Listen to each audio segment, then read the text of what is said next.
d'un documentaire que je viens de visionner. Ce documentaire, bon, je m'attends, il va susciter une polémique monstre, c'est évident.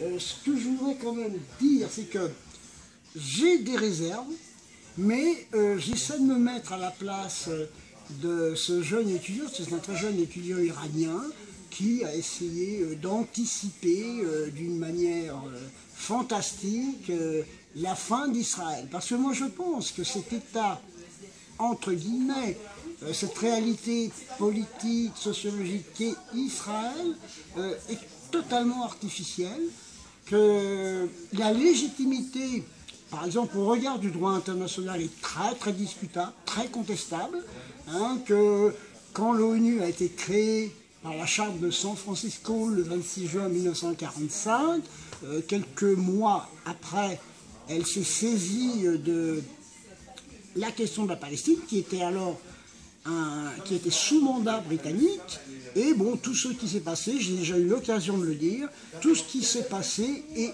extrêmement critiquable au regard même des principes de la Charte des Nations Unies. Donc moi, ça fait au moins une quarantaine d'années que je ne considère pas que le droit international a été respecté et que même la Charte des Nations Unies a outrepassé sa propre compétence.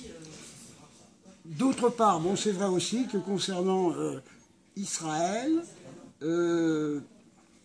sur le plan historique, quand on interroge un petit peu l'histoire du peuple hébreu, il faut quand même réaliser que c'est un peuple qui était entouré de bien d'autres peuples et que c'est quand même par la violence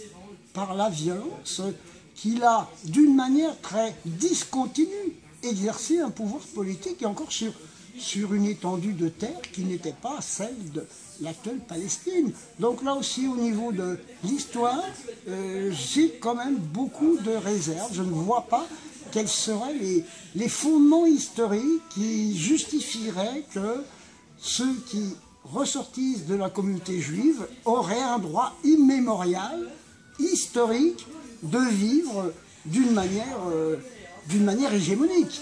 Enfin, ce que je tiens à rajouter, c'est que sur le plan religieux, d'une part, il y a des juifs, je pense à ceux notamment qui se reconnaissent dans le mouvement Neturei Karta, qui ne considèrent pas que c'était justicier de proclamer unilatéralement l'État d'Israël. Donc, au regard de la Bible même, bon, moi j'ai toujours dit que pour moi le peuple élu, c'était pas quelque chose, c'était pas ma tasse de thé, pas davantage que le peuple arien. Hein. Je pense qu'on est dans la mythologie, on est dans le fantasme. Donc pour moi, il y a une triple illégitimité d'Israël et que c'est par conséquent quelque chose de très artificiel et que ça ne pourra pas durer éternellement. Donc oui, moi je pense qu'un jour ou l'autre, ben, il faudra ou négocier d'une manière équitable. Hein, ça c'est possible, pourquoi pas. Mais il est vrai que si il n'y avait pas de perspective de négociation, c'est vrai que, bon, il ne faudrait pas qu'Israël, par exemple, lui vienne l'idée de vouloir frapper l'Iran. Parce que bien évidemment, ben, on assisterait à un scénario catastrophe. Pour moi, c'est un scénario catastrophe. Je souhaite qu'il ne se réalise pas.